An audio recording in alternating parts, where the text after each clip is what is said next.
so এইবাৰ বিহুত কোনে কোনে ঘৰ গৈ আছে বাৰু মইতো ফাইনেলি 8 মান্থছৰ পিছত ঘৰ গৈ আছো সো তাকে মই ঘৰ যাবলৈ এতিয়া পেকিং কৰি আছো পিছে এই ব্লগটো 12 আৰু 13 তাৰিখৰ হয় যিহেতু মোৰ এডিট কৰিবলৈ অলপ টাইমটো মিলা নাই সেইকাৰণে ভাবিলো যে দুদিনৰ ব্লগ এটাতে দি দিওঁ সো মই 12 তাৰিখৰ মৰ্নিঙে মই ঘৰ যাবলৈ ওলালো দেন আহি মই খানাপাৰাত অলপ টাইম ৰখিবলগীয়া হ'ল যিহেতু বাছটো অলপ ডিলে হ'ল মই ফাৰ্ষ্ট টাইম আজি বিকাশ দাসত ট্ৰেভেল কৰিছো মোৰ সবতছে বেছি এটা বস্তু ভাল লাগিল যে লাগেজৰ টিকেট মাৰি দিছে তাহাঁতি মই এইটো বেলেগত দেখা নাছিলো যিমানখিনিত মই আজিলৈকে ট্ৰেভেল কৰিছো মানে দেন ফাইনেলি মই লাগেজ উঠাই মই নিজৰ সিটত বহিলো মই যে মাজতে পাহৰিয়ে গৈছিলো যে মই ব্লগো কৰি আছো বুলি কাৰণ খাবলৈ যেতিয়া ৰখালে তেতিয়াহে মনত পৰিছে কাৰণ মোৰ মোশন সিকনেছ আছে সো মই গোটেই ৰাস্তাটো টেবলেট খাই আৰামছে শুই গৈহে ভাল পাওঁ সো ফাইনেলি মই খানা খালো দেন আকৌ মোৰ জাৰ্নি ষ্টাৰ্ট হ'ল ফাইনেলি আফটাৰ 6 আৱাৰ্ছ মই ঘৰ পালোহি সেয়া মোৰ মা আৰু বা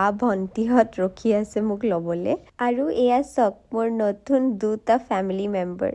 পলাই গ'ল এটা দেন অলপ পিছতেই মোৰ পাপাহঁত আহি পালেহি বজাৰ কৰি এণ্ড পাপাই মোৰ কাৰণে স্পেচিয়েলি ম'ম' আৰু মিঠাই লৈ আহিছে সেয়াই দেখিছেনে ঘৰ আহিলে যে কিমান ভাল চ' 13ৰ ব্লগটো মই চাহ একাপ আৰু মিনিৰ সৈতে আৰম্ভ কৰিছো যিহেতু কালি ৰাতি মই ভাগৰত আৰু ব্লগ নবনালোৱে চ' এতিয়া মেজিৰ প্ৰিপাৰেচন পুৰা চলি আছে যিহেতু আমি ঘৰতেই খাম দেন অলপ পিছতেই মই খুৰাহঁতৰ ঘৰ আহিলো এণ্ড এই টিকলুকেইটাক লগ পালো চক না ইমান কিউট দেন তাতেই মই আকৌ চাহ আৰু পিঠা খালো আমাৰ বোলে খুৰীহঁতে নতুনকে গাহৰি পুহিছে তো ভাবিলো তাকে চাই আহোঁগে দেন ইভিনিঙলে আমাৰ দাদাহঁত আহিছিল চ' তাহাঁতৰ লগতে অলপ কথা চথা পাতিলো দেন পিছফালে খানাৰ প্ৰিপাৰেচন চলি আছে আজি আমাৰ হাঁহ আৰু গাহৰি স্পেচিয়েল পিছে আপোনালোকে কিহেদি খাব আৰু এইপিনে বায়ে বোলে চুঙাত দিয়া গাহৰি বনাব চ' তাৰে প্ৰিপাৰেচন চলাই আছে পিছে আপোনালোকেও বাৰু চুঙাত দিয়া চাউল গাহৰি মাংসৰ সৈতে খাই ভাল পায়নে মইতো বহুত ভাল পাওঁ দেই আৰু